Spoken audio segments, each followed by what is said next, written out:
नमस्कार दोस्तों, आप देख रहे हो हरियाणा की पसंद। हिसार लोकसभा क्षेत्र से भाजपा प्रत्याशी रंजीत चौटाला के लिए वोटों की अपील करने के लिए हांसी के विधायक विनोद बेहरा ने आज सदर बाजार पहुंचे, जहां सदर बाजार के दुकानदारों ने विधायक विनोद बेहरा का फूल मालाओं से जोरदार स्वागत किया। वहीं विधायक विनोद बेहरा ने दुकानदारों को संबोधित करते हुए कहा कि तीसरी बार देश के प्रधानमंत्री नरेंद्र मोदी बनेंगे। उन्होंने कहा कि ये चुनाव दो दलों के बीच में न होकर देशभक्ति का चुनाव है, देश को मजबूत करने और देश को कमजोर करने का चुनाव है। उन्होंने कहा कि जब से देश में मोदी की सरकार बनी है तब से देश मजबूत हुआ है, पूरे विश्व में भारत का नाम है। उन्होंने कहा कि भाजपा सरकार के विकास का जिक्र करते हुए और देश को मजबूत बनाने के लिए लोकसभा प्रत्याशी रंजीत चौटाला के पक्ष में वोटों की अपील भी की।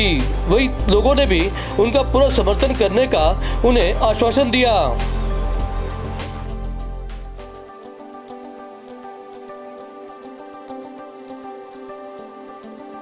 बहुत ही अजीज नगर परिषद में वाइस चेयरमैन और आप सबके चहेते जो हमेशा आपकी सेवा में लगे रहते हैं, ऐसे हमारे अजीज अनिल बंसल जी, यहाँ उपस्थित हमारे पार्षद गण भी बैठे हैं, कुछ सरपंच साहिबान भी हैं, शहर की अति विशिष्ट, जो मैं कह सकता हूं शहर की क्रीम, शहर का व्यापारी यहाँ सारा एकत्र है। और सही मायने में आप लोग ही चुनाव का फैसला किया करते हो, क्योंकि आपके पास एक नहीं, रोजाना हजारों ग्राहक आने वाले होते हैं और सबसे अंदर की बात भी लेते हो और उसकी अंदर की बात जानने के लिए उसको निचोड़ भी निकाल के देते हो। भाई इसको फायदा है जिताने में, और आप उसको मोल्ड करने का काम भी करते हो। ऐसे बहुत ही सम्मानित मेरे व्यापारी भाइयों,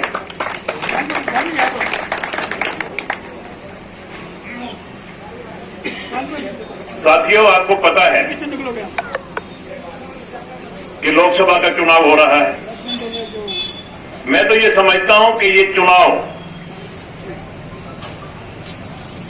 दो दलों के बीच में नहीं है, दो उम्मीदवारों के बीच में नहीं है।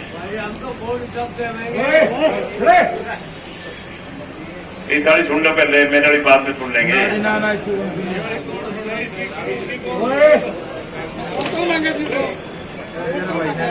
तो उम्मीदवारों के बीच में ना होकर के देशभक्ति का चुनाव है, देश को मजबूत करने और देश को कमजोर करने का चुनाव है। आप सभी जानते हैं कि 2014 से इस देश और प्रदेश में भारतीय जनता पार्टी की सरकार है और इस देश की बागडोर 2014 में आदरणीय प्रधानमंत्री श्री नरेंद्र मोदी जी के हाथ में आई।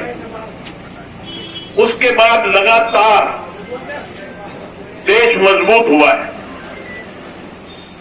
साथियों,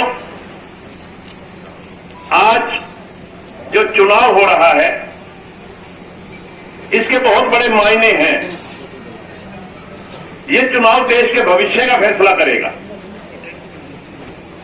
बहुत से काम 2014 से लेकर के 2024 तक इस देश में हुए हैं, जिन कामों ने देश को मजबूत करने का काम किया है, जिन कामों ने देश को दिशा देने का काम किया है।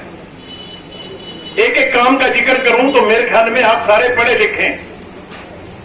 धारा 370 जिसके बारे में कहते थे ये कांग्रेस के भाई कि धारा 370 को अगर कोई छेड़ेगा तो खून की नदियां बह जाएंगी। एक मच्छर भी मरा हो तो बताओ, मरा तो एक मच्छर भी। धारा 370 खत्म करके मोदी जी ने एक बहुत बड़ा काम हमारे हिंदुत्व के लिए किया। हमारी सेना वहां जाती थी, हमारे फौजी जब घुसते थे वहां पत्थर मारे जाते थे, और जब हमारा सिपाही ऊपर से आदेश मांगता था कि जी पत्थर लग रहे हैं, हमें पत्थर मारे जा रहे हैं, तो ऊपर से आदेश मिलता था कि पीछे हट जाओ, पीछे हट जाओ। आज वही देश है, वही कश्मीर है और वही हमारी फौज है। फौज को ये आदेश दे दिया गया कि आपको किसी से आदेश लेने की जरूरत नहीं है। अगर कोई आपको एक पत्थर मारता है उसको सीधी गोली मार दो। आज चला के दिखाओ ना भाई वो पत्थर।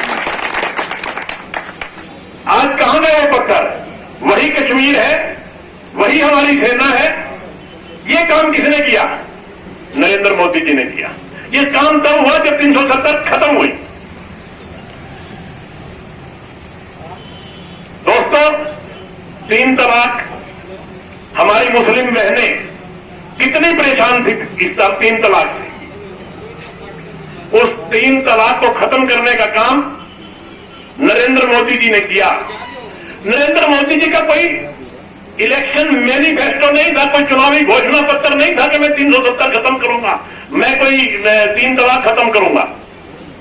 आज समान नागरिकता का अधिकार, जो हमारे हिंदू भाई वहां रह गए थे, वहां परेशान होके, तंग होके, कोई बांग्लादेश से, कोई अफगानिस्तान से, कोई पाकिस्तान से, यहां शरण लिए हुए थे, यहां बैठे थे, यहां अपना व्यापार कर रहे थे, छोटा मोटा काम कर रहे थे।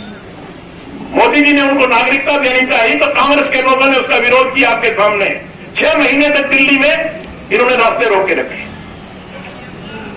आप कांग्रेस की विचारधारा और बीजेपी की विचारधारा से अच्छी तरह से परिचित हैं। 500 साल से ये देश राम मंदिर की बाट जो रहा था कि किस दिन वो दिन आएगा हमारे भगवान को अपने घर में स्थान मिलेगा। कभी किसी ने पैरवी नहीं की, कभी किसी ने वकालत ही नहीं की, बल्कि अगर की तो राम मंदिर के खिलाफ की इन कांग्रेस के नेताओं ने। मंदिर बनाने का कोर्ट से राम मंदिर के हक में फैसला करवाया। जब भारतीय जनता पार्टी के लोग कहते थे सौगंध राम की खाते हैं, मंदिर वही बनाएंगे, और कांग्रेस के लोग क्या कहते थे? मंदिर वही बनाएंगे मगर तारीख नहीं बताएंगे। तारीख भी बता दी और मंदिर भी बना दिया।